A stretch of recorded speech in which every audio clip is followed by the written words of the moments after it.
Assalamualaikum warahmatullahi wabarakatuh. Perkenalkan, kami dari kelompok 4. Di sini kami akan mempresentasikan hasil dari PowerPoint yang telah kami buat, yaitu mengenai Pancasila sebagai ideologi negara. Kemudian untuk materi pertama akan disampaikan oleh saya sendiri, yaitu Talitas Naraisa, NIMKA 1A 020076. Baik, di sini yang pertama saya akan menjelaskan mengenai pengertian ideologi. Di sini yang saya ambil adalah pengertian ideologi menurut Sujanto Paspoarjo. Ideologi merupakan keseluruhan pandangan cita-cita, nilai, dan keyakinan yang ingin diwujudkan dalam kenyataan hidup yang konkret. Kemudian untuk pengertian Pancasila sebagai ideologi negara sendiri, secara umum adalah merupakan suatu arah dari penyelenggaraan kehidupan berbangsa dan bernegara di Indonesia, yaitu kehidupan yang menjunjung tinggi nilai ketuhanan, kemanusiaan, kesatuan, kerakyatan, serta menjunjung tinggi nilai keadilan. Kemudian, di sini saya akan memaparkan fungsi Pancasila sebagai ideologi negara, yaitu yang pertama adalah menyatukan bangsa Indonesia, kedua memelihara persatuan dan kesatuan, yang ketiga membimbing bangsa menuju tujuannya, yang keempat memberikan tekad untuk memelihara dan mengembangkan identitas bangsa. Adapun di sini maksud dari tujuan bangsa itu sendiri menurut Pancasila adalah melindungi segenap bangsa Indonesia dan seluruh tumpah darah Indonesia, memajukan kesejahteraan umum, mencerdaskan kehidupan bangsa, serta ikut melaksanakan ketertiban dunia. Dan fungsi yang selanjutnya yaitu sebagai pedoman kehidupan bangsa Indonesia. Nah, kemudian di sini saya juga memaparkan sila-sila Pancasila beserta lambang-lambangnya. Yang pertama adalah lambang bintang untuk ketuhanan yang Maha Esa, kemudian rantai, kemanusiaan yang adil dan beradab, kemudian pohon beringin untuk persatuan Indonesia, kemudian lambang banteng, rakyatan yang dipimpin oleh hikmat kebijaksanaan dalam permusyawaratan perwakilan, dan pari dan kapas, yaitu keadilan sosial bagi seluruh rakyat Indonesia. Kemudian untuk materi selanjutnya yaitu mengenai sumber-sumber Pancasila sebagai ideologi negara, yaitu yang pertama adalah sumber historis Pancasila sebagai ideologi negara. Yang pertama adalah Pancasila sebagai ideologi pada masa pemerintahan Presiden Soekarno. Nah, pada masa ini pemerintahan Presiden Soekarno, Pancasila ditegaskan sebagai pemersatu bangsa. Penegasan ini kemudian dikumandangkan oleh Soekarno dalam berbagai pidato politiknya dalam waktu 1945 sampai 1960. Namun seiring dengan berjalannya waktu, Soekarno lebih mementingkan konsep nasakom atau nasionalisme, agama, dan komunisme sebagai landasan politik bagi bangsa Indonesia. Kemudian yang kedua adalah Pancasila sebagai ideologi negara pada saat pemerintahan Presiden Soeharto. Pada masa pemerintahan Presiden Soeharto, Pancasila dijadikan sebagai asas tunggal bagi organisasi politik dan organisasi kemasyarakatan. Kemudian yang ketiga adalah sumber historis Pancasila sebagai ideologi pada masa pemerintahan Presiden Habibie. Pada masa Presiden Habibie, Presiden Soeharto digantikan oleh Presiden Habibie pada tanggal 21 Mei 1998 atas desakan berbagai pihak. Habibie menghapus penataran P4. Pada masa sekarang ini resonansi Pancasila kurang bergema karena pemerintahan Habibie lebih disibukkan masalah politis baik dalam negeri maupun luar negeri. Yang keempat adalah Pancasila sebagai ideologi pada masa pemerintahan Presiden Abdurrahman Wahid. Pada masa pemerintahan Presiden Abdurrahman Wahid, muncul wacana tentang penghapusan MPS tentang pelarangan PKI dan penyebarluasan ajaran komunisme. Nah, pada masa itu yang lebih dominan adalah kebebasan berpendapat, sehingga perhatian terhadap ideologi Pancasila ini cenderung melemah. Yang kelima adalah Pancasila sebagai ideologi pada masa pemerintahan Presiden Megawati. Pada masa ini, Pancasila sebagai ideologi semakin kehilangan formalitasnya dengan disahkannya Undang-Undang Sisdiknas Nomor 20 Tahun 2003 yang tidak mencantumkan pendidikan Pancasila sebagai mata pelajaran wajib dari tingkat sekolah dasar sampai perguruan tinggi. Kemudian yang terakhir adalah sumber historis dari Pancasila sebagai ideologi pada masa pemerintahan Presiden Susilo Bambang Yudhoyono. Pada masa pemerintahan SBY yang berlangsung dalam 2 periode dapat dikatakan juga tidak terlalu memperhatikan pentingnya Pancasila ideologi negara.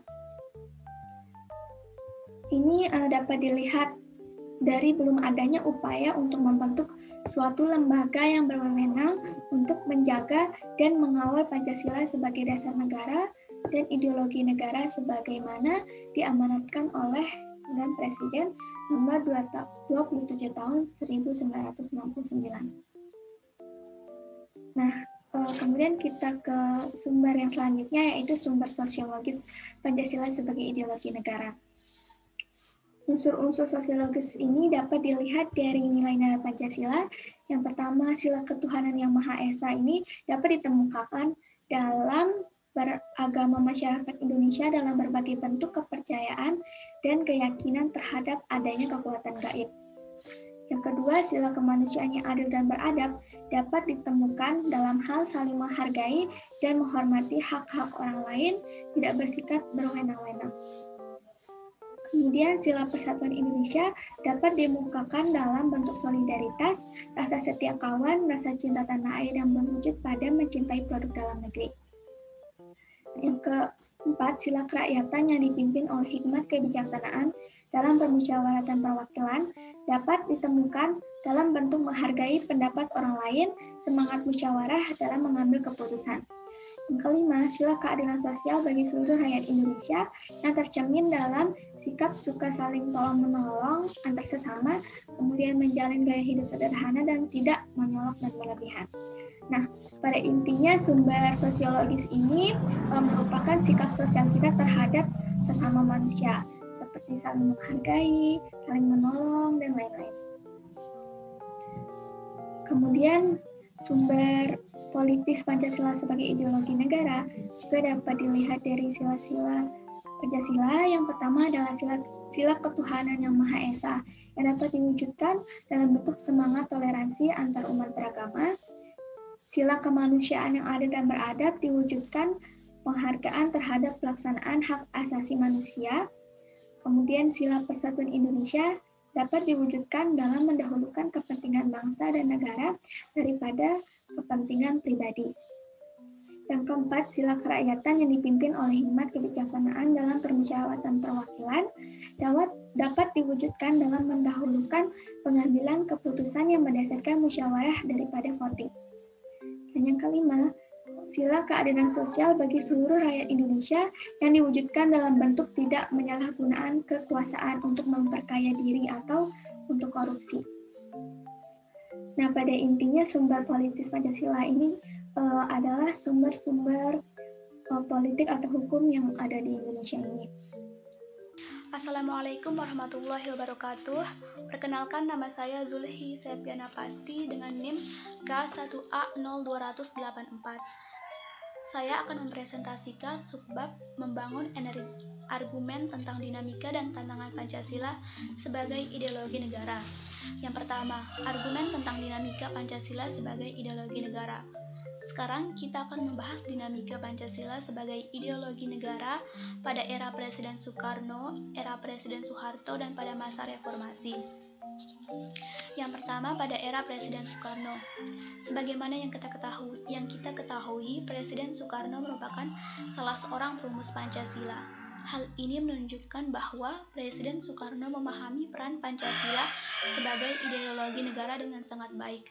Kendati demikian, pada masa pemerintahannya, ideologi Pancasila masih mengalami pasang surut, dikarenakan dicampur dengan ideologi komunisme dalam konsep Nasakom.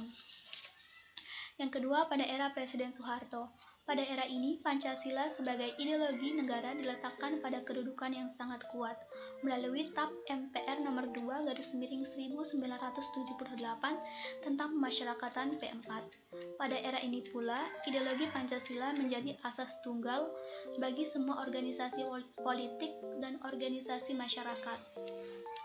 Dan yang terakhir, pada era reformasi.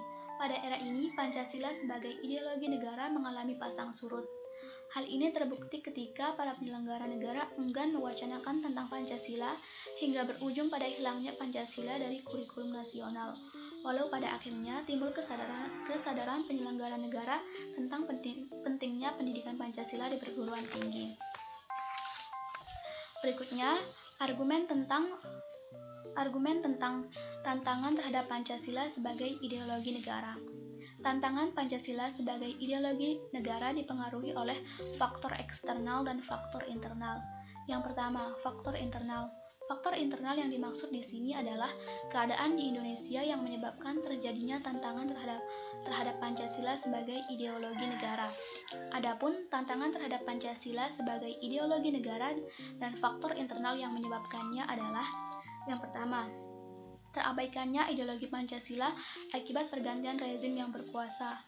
Pergantian rezim yang berkuasa ini melahirkan kebijakan politik yang berorientasi pada kepentingan kelompok atau partai tertentu, bukan berorientasi pada Pancasila sebagai ideologi negara. Yang kedua, kepercayaan terhadap ideologi Pancasila yang menurun drastis, dikarenakan kasus korupsi yang menyebabkan rendahnya kepercayaan masyarakat terhadap rezim yang berkuasa. Berikutnya adalah faktor eksternal. Tantangan terhadap Pancasila sebagai ideologi negara yang dipengaruhi faktor eksternal adalah masuknya ideologi-ideologi lain yang bertentangan dengan nilai Pancasila, seperti ideologi komunisme, liberalisme, dan lain-lain. Tantangan ini dipengaruhi oleh faktor eksternal sebagai berikut. Sebelum itu, faktor eksternal adalah faktor yang mempengaruhi tantangan terhadap Pancasila yang sudah disebutkan tadi sebagai ideologi negara yang berasal dari keadaan luar Indonesia.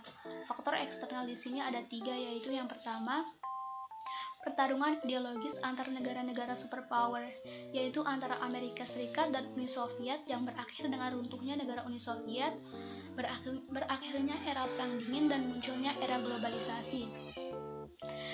Yang kedua, menguatnya isu global yang ditandai dengan masuknya berbagai ideologi asing dalam kehidupan berbangsa dan bernegara sebagai dampak dari era globalisasi.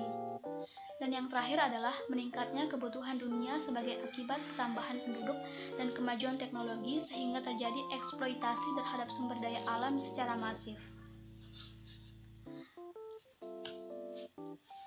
Dampak konkretnya adalah kerusakan lingkungan seperti banjir dan kebakaran hutan, kesenjangan sosial, meningkatnya kemiskinan, dan pengangguran yang menyebabkan munculnya bibit-bibit ideologi komunisme. Assalamualaikum warahmatullahi wabarakatuh. Nama saya Titi Apriliani, K1A 0279. Jadi kali ini saya akan mempresentasikan mengenai esensi Pancasila sebagai ideologi negara. Dalam KBBI, esensi berarti hakikat, sehingga esensi Pancasila dapat diartikan sebagai hakikat, inti, atau hal pokok Pancasila sebagai ideologi negara. Penerapan Pancasila sebagai ideologi negara meliputi beberapa hal, diantaranya yang pertama yaitu sila ketuhanan yang Maha Esa, diwujudkan dalam bentuk semangat toleransi antar umat beragama. Yang kedua yaitu sila kemanusiaan yang adil dan beradab, diwujudkan dalam penghargaan terhadap hak asasi manusia atau HAM di Indonesia. Yang ketiga yaitu sila persatuan Indonesia, diwujudkan dalam mendahulukan kepentingan bangsa dan negara di atas kepentingan kelompok atau golongan termasuk partai. Yang keempat yaitu sila kerakyatan yang dipimpin oleh hikmat kebijaksanaan dalam permusyawaratan perwakilan, diwujudkan dalam mendahulukan pengambilan keputusan berdasarkan musyawarah daripada voting. Dan yang terakhir yaitu sila keadilan sosial bagi seluruh rakyat Indonesia diwujudkan dalam menghargai hak orang lain atas dasar keadilan. Esensi Pancasila sebagai ideologi negara meliputi 3 dimensi, yaitu dimensi realitas, dimensi idealitas, dan dimensi fleksibilitas.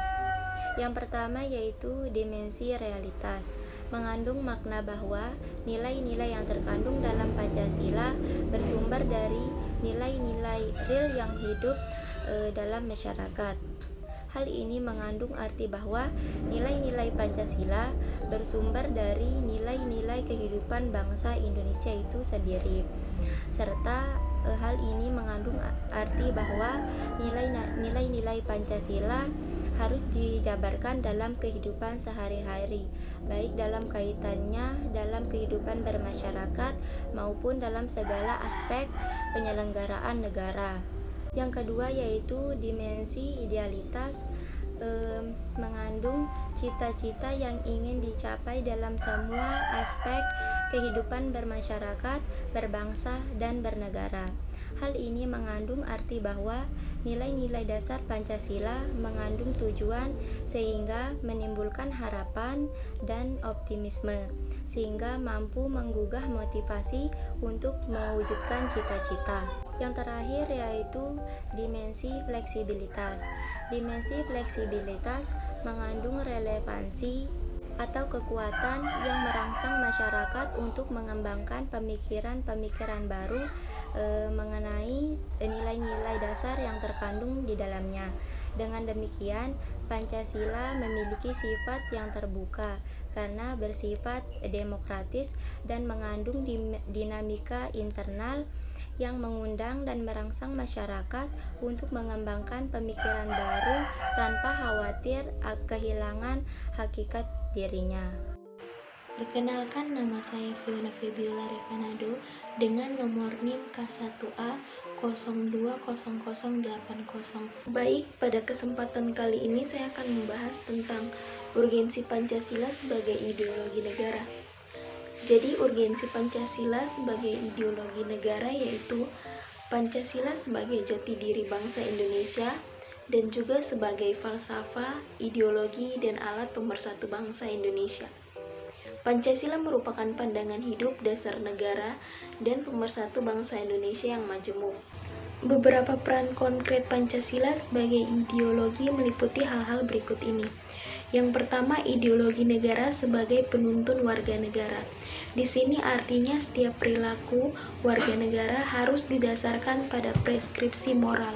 Contohnya seperti kasus narkoba yang merebak di kalangan generasi muda menunjukkan bahwa preskripsi moral ideologis belum disadari kehadirannya.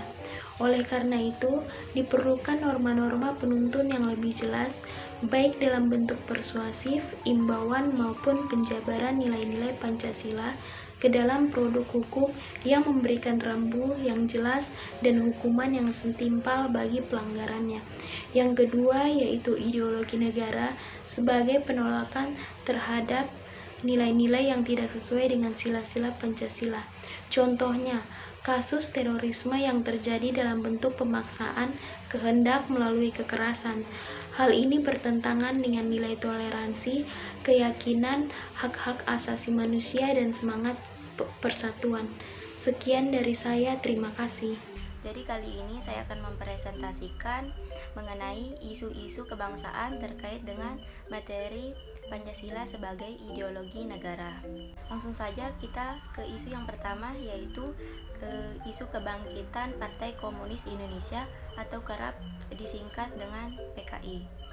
Isu tentang PKI ini memang seringkali mencuat.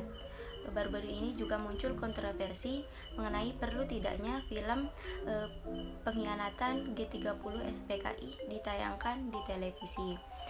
Isu tentang kebangkitan Partai Komunis Indonesia ini memang selalu muncul tiap tahunnya.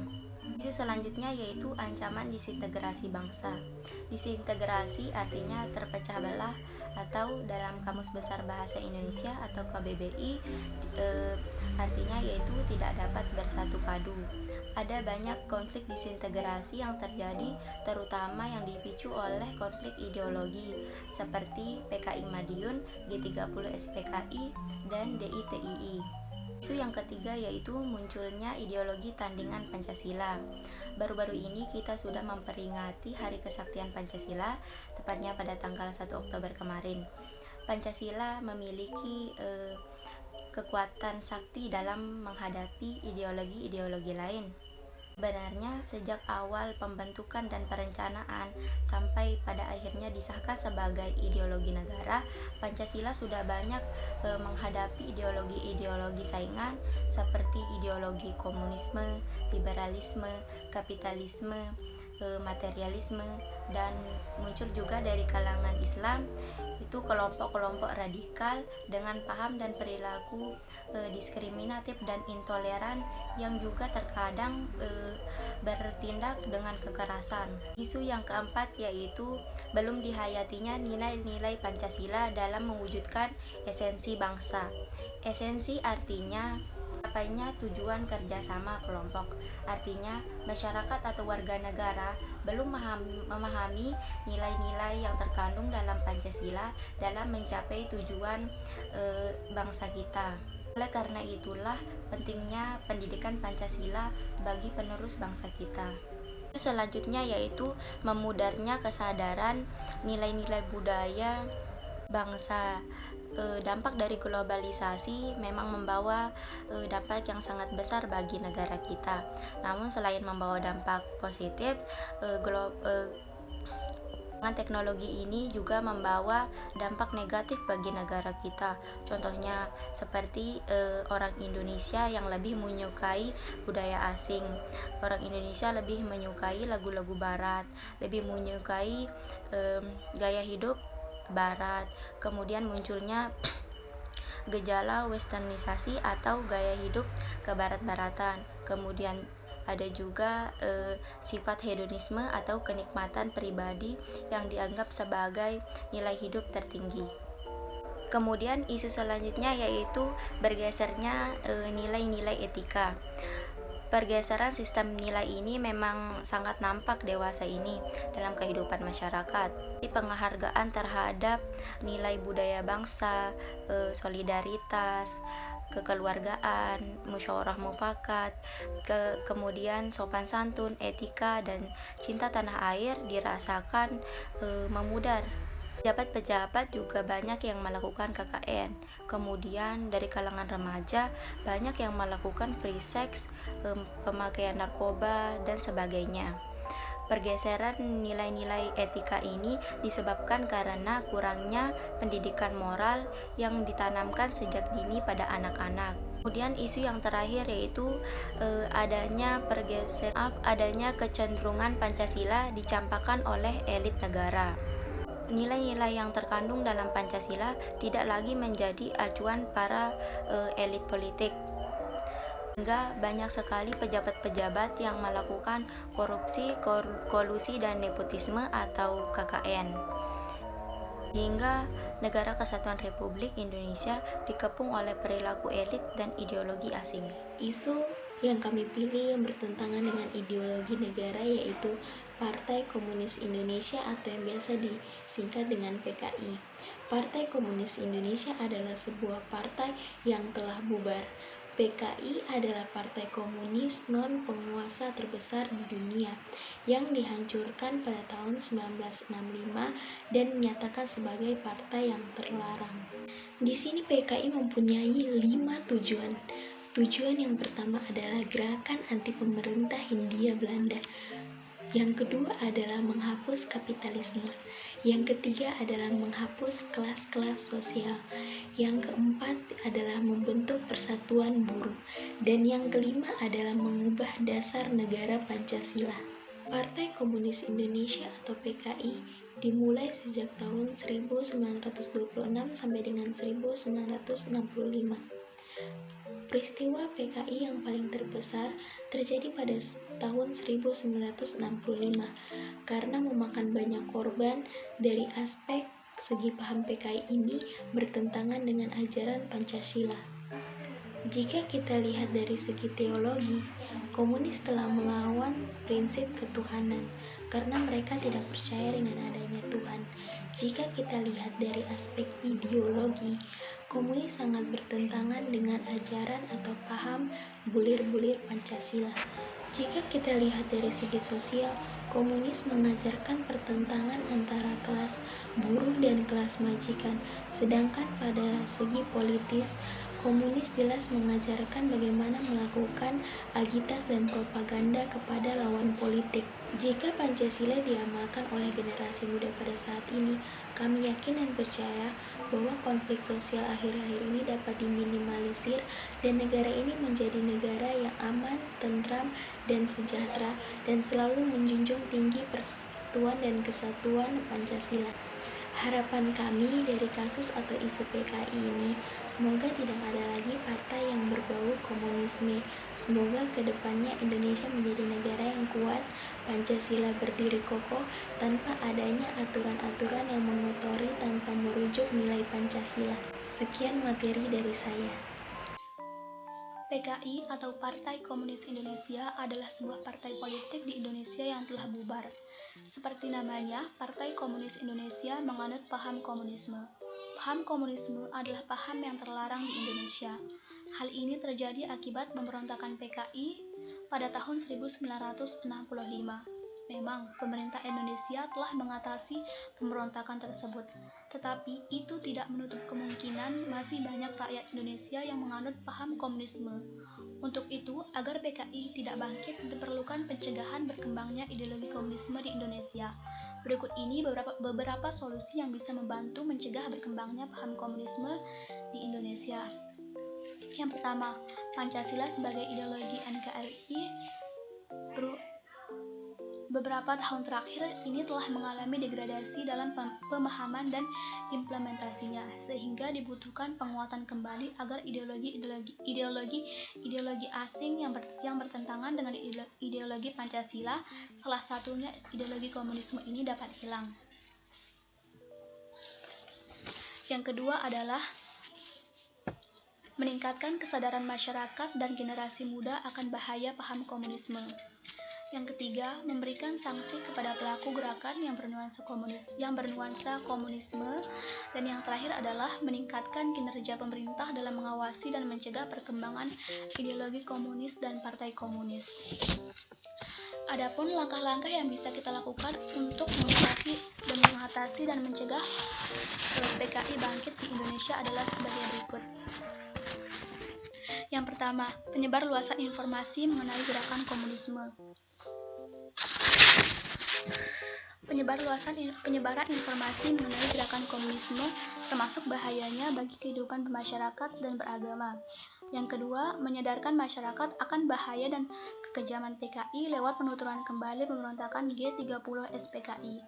Yang ketiga, penguatan kembali pemahaman Pancasila sebagai ideologi negara yang sah dengan menonjolkan nilai sosial budaya dan agama yang terdapat dalam Pancasila melalui gerakan masyarakat dan kurikulum nasional secara berkala. Dan yang terakhir yaitu pemerintah melakukan pemberdayaan masyarakat miskin yang mencakup penciptaan lapangan kerja baru dan penataan kembali sistem pengupahan. Sekian solusi dan langkah-langkah yang bisa kita lakukan untuk mencegah Partai Komunis Indonesia bangkit kembali. Terima kasih. Sekian dari kelompok kami. Apabila terdapat kesalahan atau kekurangan dari penjelasan kami atau materi yang kami paparkan, kami mohon maaf dan terima kasih.